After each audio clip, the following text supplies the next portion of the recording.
نحمده ونستغفره ونستعينه ونستهديه ونؤمن به ونتوكل عليه ونعوذ بالله من شرور أنفسنا ومن سيئات أعمالنا من يهديه الله فهو المهتد ومن يضلل فلن تجد له وليا مرشدا ونشهد أن لا إله إلا الله وحده لا شريك له ونشهد أن محمدا عبده ورسوله وصفيه من خلقه وخليله اللهم صل وسلم وبارك على سيدنا وحبيبنا محمد وعلى آله وصحبه ومن تبعهم بإحسان إلى يوم الدين. عباد الله، أوصيكم ونفسي المقصرة أولا بتقوى الله، فاتقوا الله حق تقاته ولا تموتن إلا وأنتم مسلمون. ثم أما بعد. All praise are due to Allah subhanahu wa ta'ala, the most gracious and the most merciful, and the best of his peace and blessing shall be bestowed upon his beloved Prophet Muhammad sallallahu alayhi wa sallam and upon those that follow his footsteps the best of manners.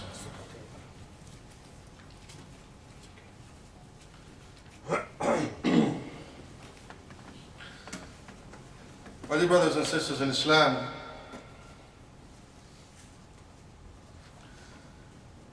Islam and Muslims have always been attacked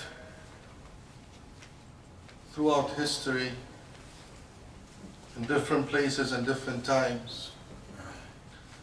The Prophet of Islam, Muhammad sallallahu alayhi wa sallam, endured attacks, different kind of vicious attacks on him.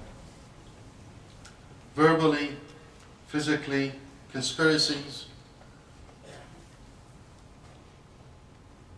But he taught us a lesson of dealing with such attacks, surviving and spreading light, spreading peace and spreading knowledge despite of all those attacks. A lesson for us Muslims, wherever we are and whenever Allah subhanahu wa ta'ala willed for us to live and be. Attacks will never stop. للأسف الهجوم على الإسلام والمسلمين أصبح عادة شئنا أم أبينا وحتى أصبح مهنة لدى البعض يمتهنه الكثير ويمتهنها الكثير. These attacks, we hear about them every day. You just heard about what happened at Dar al-Tawheed, where a female that claimed that she was a Muslim, she tore the Holy Quran outside of the masjid. We all heard about the Punish a Muslim Day, April 3rd in Chicago. I believe it originated in England, if I'm not mistaken. And another story I want to share with you today. It's a holiday. We have our young generation with us, and it's important for them to hear the story, and it's important for us, inshallah, to learn the lessons out of this story. A few weeks ago, I was approached by a Muslim student informing me that there was some sort of an attack on Muslims at one of the universities downtown Toronto, the Ontario College of Arts and Design, OCAD. And this young brother, this young man that we're all proud of, he called me up, he goes, Feras, if you remember me, I was your student 10 years ago. And this is what's happening with us, and I didn't know who to talk to, unfortunately. What is the story? There was an art exhibition, and one of the art pieces was a prayer mat hanging on the wall, and this prayer mat had a drawing of a female body unclothed on a prayer mat hanging on a wall in an art exhibition, and nobody did anything about it. When the Muslim students saw it, they felt so offended. They were upset, they were mad. They felt that they were attacked. Their religion, their symbols were attacked. Some students felt unsafe, rightfully so. They felt unsafe. What to do? The normal reaction, unfortunately, from Muslim groups is to protest, yell and scream.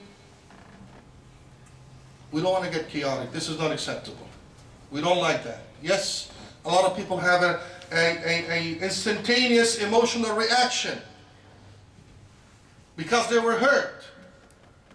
But we don't like this. We don't want to function like this, brothers and sisters. We can do much better. We can learn from Muhammad ﷺ how to deal with these issues. So when they called me up, I said, let's deal with it in a professional manner. We wrote a letter for the administration with two demands. Demand number one, immediate removal of that piece. Because it's disrespectful, it's an attack, and nobody deserves to be attacked. Demand number two, we want to know the motives behind that move. Because if it was just a mistake, someone liked how the prayer mat looked, and they got inspired, turned it into an art, mistake. Let's not jump into conclusions. Then, it's okay, but please don't do it again. Be careful. We are reasonable people, by the way. Some people like to portray us as not, but we are. Our Quran and Islam is a religion of reason. If it's a mistake, it's okay, but please be careful next time. But if it's deliberate, then other measures need to be taken. What was the response of the administration? Sorry, it's a freedom of speech. The response was, freedom of speech, but this is offensive. They came back saying, freedom of speech includes the right to offend. Unfortunately. If you look at this story, they didn't do anything about it. If you look at the story and see what happened, would that have been the answer if it was some other group? Why the Muslim Student Association, why the Muslim students would get such an answer?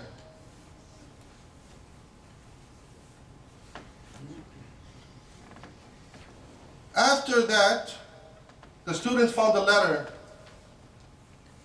from the artist. And the artist called herself the Mu'mina, Al-Mu'mina. And she said that the reasons behind creating that art was to teach the Muslim males that they should not think of female bodies in a bad way. That was her reasoning. And the body was created by Allah subhanahu wa ta'ala, it's halal, and the prayer mat represents salah and it's halal, and putting two halals together, there's nothing wrong with it. That was her reasoning. We also requested to sit down with the artist and explain. And unfortunately, the requests were denied. Now, dealing with the university is a different story. I'll get to it later.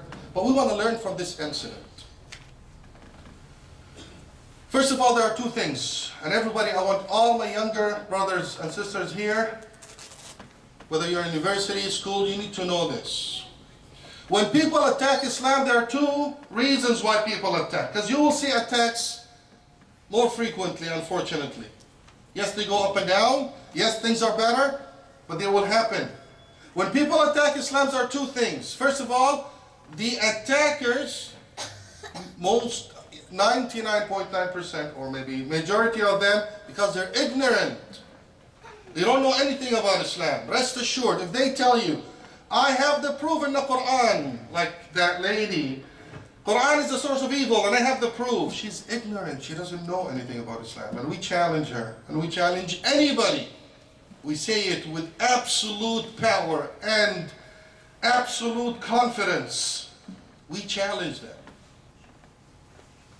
Then they come and talk to us. They say Quran is the source of evil. They're ignorant. If it comes from outside, non-Muslim, they're ignorant. And unfortunately, even some people that claim to be Muslim, like these two stories, they're also ignorant. Some people are filled with hatred because of the media and the propaganda, and they're just filled with hatred, and some of them even, you could see where they're coming from. Because someone convinced them that Islam is a source of evil, and some good people out there, they would say, but I don't want evil to spread, so let me hate Islam. Unfortunately, it happens. And then there are other people that attack Islam because of interest. What do I mean by interest? Either it's conflict of interest or interest in something. Some people benefit from attacking Islam. Some people get paid to do it. You need to know this, guys. Some people are seeking fame. They get something out of attacking Islam, support. They could win an election by attacking Islam. There are many gains to attack Islam, unfortunately. Some people will pay for that. So there are gains, or there are goals and objectives for them that they can achieve by attacking Islam.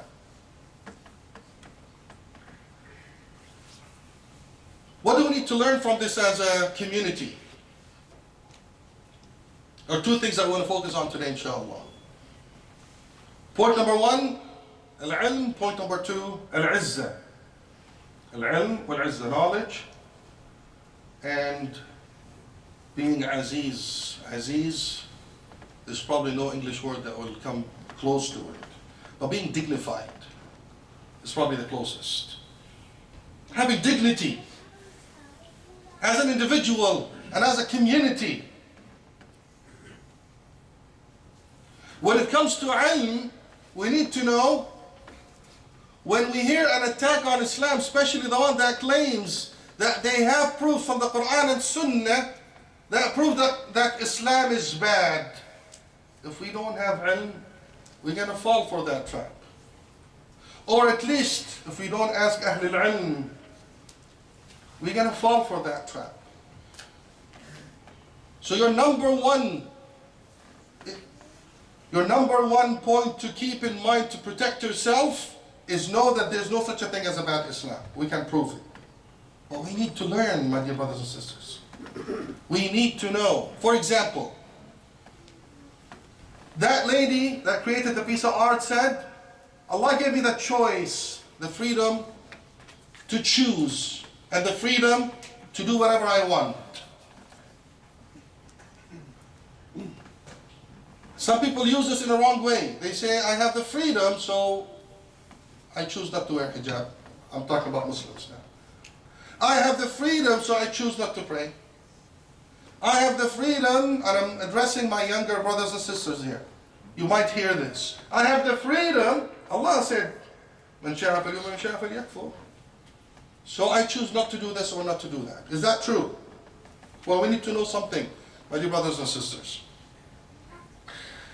Allah subhanahu wa ta'ala gave freedom to people to believe or not to believe.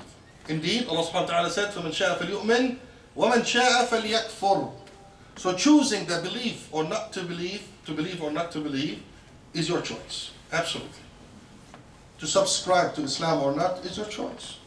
Come on, it makes a lot of sense. You can't be forced into Islam, because Islam has a strong system of applications, do's and don'ts, halals and harams. It's not something that you can take lightly. It manages your life. You need to adhere to it. You need to understand it. There's a lot of regulations, and it's for your own benefit. Imagine living in a country where there's no law. I don't think anybody would choose to live in a country if there's no law, because we all know that law will protect you. Same thing, if you don't have law at home, which is your religion, you're going to suffer. So Islam is not simple when it comes to the application as a way of life, because it manages your life. You have a choice to choose to be mu'min or not to be mu'min. But you need to know that once you choose to become a mu'min and you believe in Islam, there's a very important rule here. Islam is perfected. Allah subhanahu wa ta'ala said, اليوم أكملت لكم دينكم. اليوم أكملت لكم دينكم وأتممت عليكم نعمتي ورضيت لكم الإسلام دينا. You need to know that the system is perfect. When you accept Islam, you need to know that the system is perfect by Allah subhanahu wa ta'ala. لا زيادة ولا نقصان. You don't increase and you don't take away from it. It's perfected for us to manage our life by the designer Allah subhanahu wa ta'ala. And you need to know that Allah subhanahu wa ta'ala also based the rules and regulations in Islam based on a very important concept, which is وَيُحِلُّ لَهُمُ الطَّيِّبَاتِ وَيُحَرِّمُ عَلَيْهِمُ الْخَبَائِثِ. Anything in Islam that's haram, it's because it's bad for you. 100%. Rest assured, be comfortable. Even if you don't know why, you will know later. Anything that's made halal, it's because it's tayyibat. It's good for you. It's going to benefit you. This is Islam. It's not open for change. And you also need to know that Allah subhanahu wa ta'ala said in Surah Al-Ahzab, وَمَا كَانَ لِمُؤْمِنٍ وَلَا مُؤْمِنَةٍ إِذَا قَضَى اللَّهُ وَرَسُولُهُ أَمْرًا أَن يَكُونَ لَهُمُ الْخِيَرَةُ مِنْ أَمْرِهِمْ. Once you subscribe to Islam, يا مؤمن, ومن شاء فليؤمن شاء فليكفر. You choose تؤمن, you choose إيمان, ما كان لمؤمن ولا مؤمنة. Then you don't have a choice in the details of Islam. It's pure submission, complete submission. It's not for you to pick and choose. It's not for you to pick and choose. Have you ever heard of someone saying, I want to become a Canadian citizen, and I go through the process, and then once I become a Canadian citizen, I don't like the taxation law, I'm not going to follow it? Nobody can say this. I don't like the traffic law, I don't want to follow it? No. Once you choose to become a Canadian, there's a system that you submit to. Part of your deal. Same thing in Islam. So from al-ilm that I want you to know today is Islam is perfect, perfected by Allah subhanahu wa ta'ala, the creator. Anything that's halal is because it's good, anything that's haram is because it's bad. You have the choice to choose Islam, but once you choose Islam, you're not allowed to pick and choose from the details of Islam. Know this. Let your heart be assured that this is the way it is. Someone would say, but I don't like this. You either take it all or leave it all. Nothing in between. Because we're hearing a lot of talks nowadays on the freedom of choice and the freedom of this. And my opinion, when it comes to Islamic knowledge, there's no such a thing. There's knowledge. You want to understand, go and learn. But prior to that, it's not your option. Can I ask your brothers please to stand up and get close to Jazakumullah khair so we can make more room for the brothers. Barakallah fiikum. قولوا قولي هذا واستغفر الله لكم.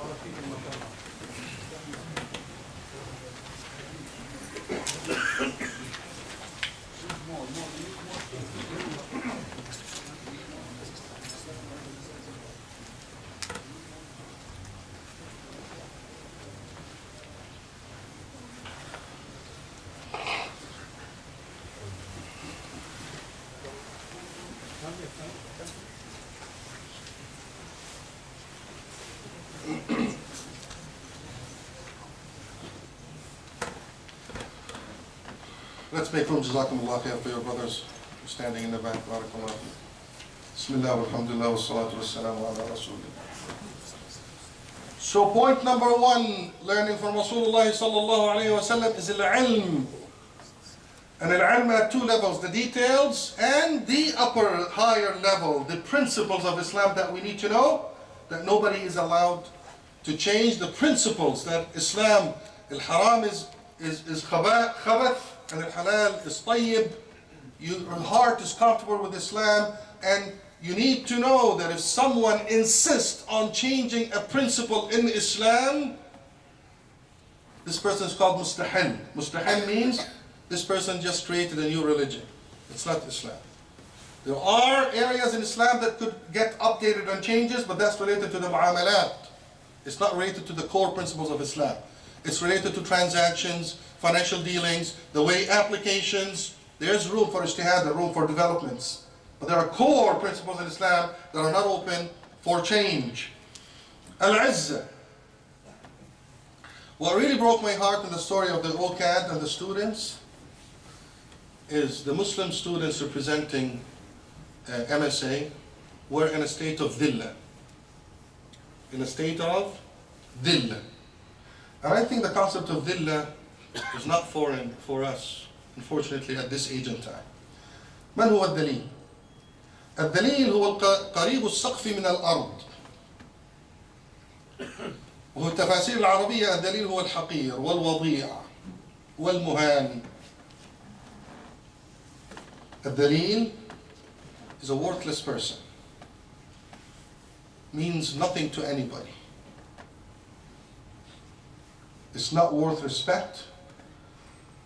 It's not worthy of dignity. It's not worthy of anything. And I say it again, if it was some different group, would they have been treated the same way? Or is it that our Muslim students are in a state of dhillah? With all arrogance, they're told freedom of speech includes the right to offend. I think other groups will not have accepted this. I think if it was someone else, they would not have even said that word. Rasulullah ﷺ told us, لا ينبغي للمؤمن أن يذل نفسه. لا ينبغي للمؤمن أن يذل نفسه. It's not permissible for a Muslim to be in a state of dhillah, to be in a state of hawan, to be in a state of weakness, to be in a state of da'f. Your Rasul ﷺ is telling you should not be in a state of weakness. Because when you are in a state of weakness, you lose your rights. You lose your dignity. You lose your respect.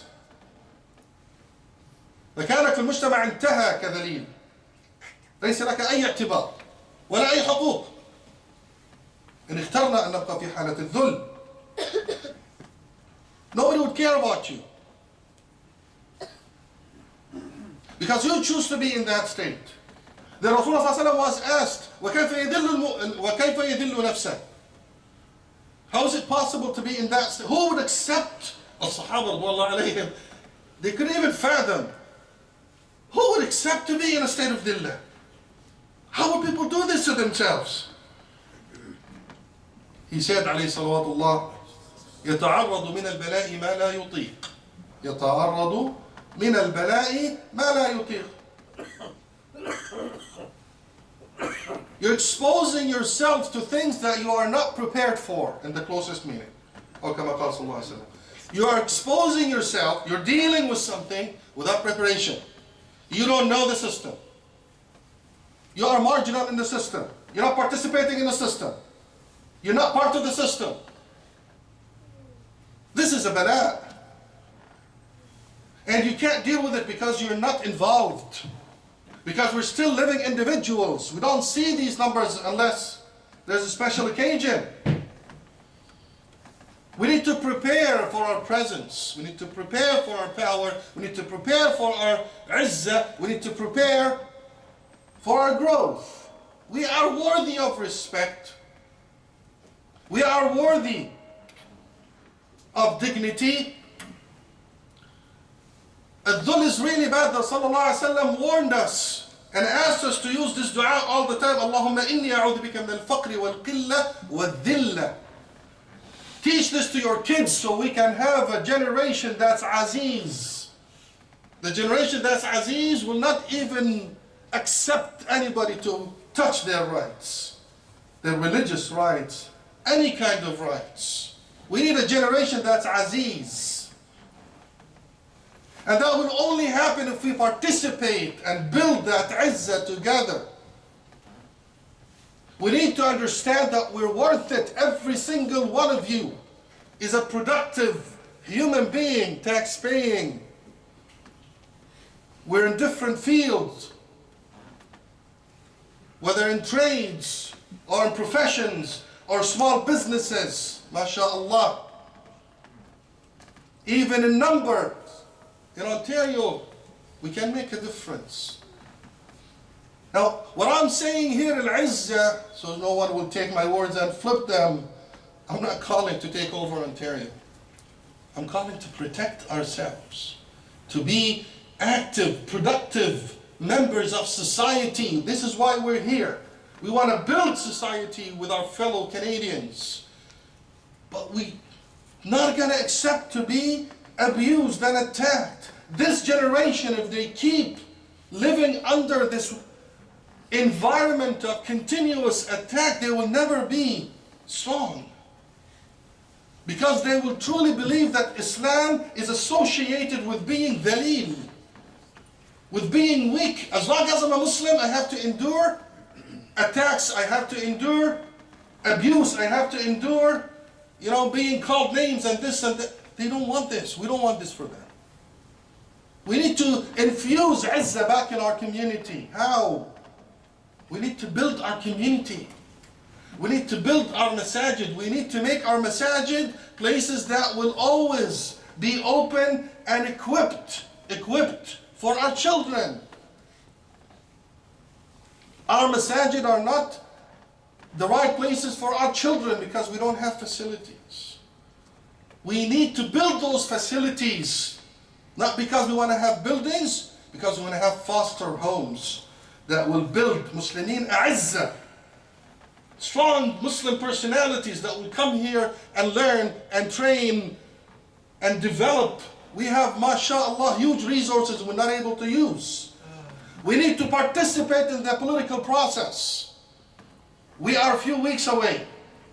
How many of you have registered to be able to vote in parties, not just the general elections? Go back and ask yourself. We need to make a difference, my dear brothers and sisters.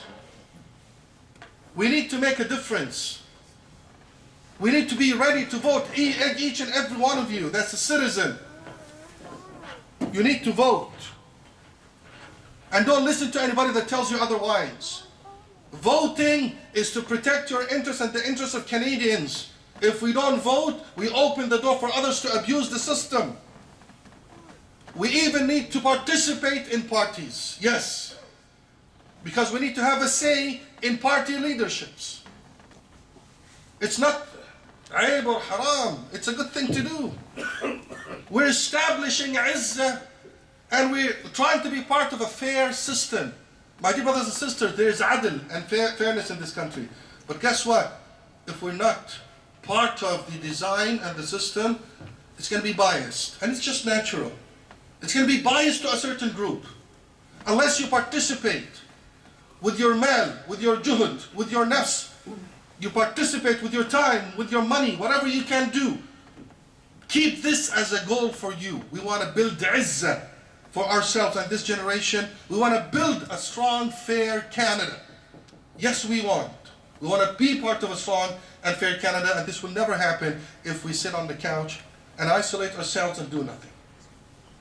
A test is coming every day, and the field is open for you to participate at this masjid or at your local masjid. I expect everybody here is from this area because it's a holiday. So this is your local masjid.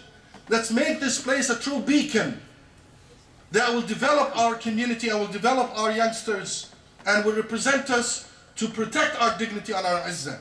We ask Allah subhanahu wa ta'ala to grant us the izzah that we need. We ask Allah subhanahu wa ta'ala to bless us with His mercy. We ask Allah subhanahu wa ta'ala to grant us His love and the love of Muhammad sallallahu alayhi wa sallam. We ask Allah subhanahu wa ta'ala to protect our children. We ask Allah subhanahu wa ta'ala to protect our deen. We ask Allah subhanahu wa ta'ala to alleviate the suffering of our brothers and sisters across the globe. We ask Allah subhanahu wa ta'ala to help us learn Islam and help us understand it and help us apply it. We ask Allah subhanahu wa ta'ala أن يحفظنا من بين أيدينا ومن خلفنا وعن يميننا وعن شمائلنا من فوقنا ونعوذ بعظمتك أن نغتال من تحتنا اللهم يا ذا الجلال والإكرام اللهم احفظنا وهون علينا واحفظ علينا ديننا إنك على كل شيء قدير إن الله وملائكته يصلون على النبي يا أيها الذين آمنوا صلوا عليه وسلموا تسليما اللهم صل وسلم على سيدنا محمد وصحبه أجمعين وأنت يا أخي أقم الصلاة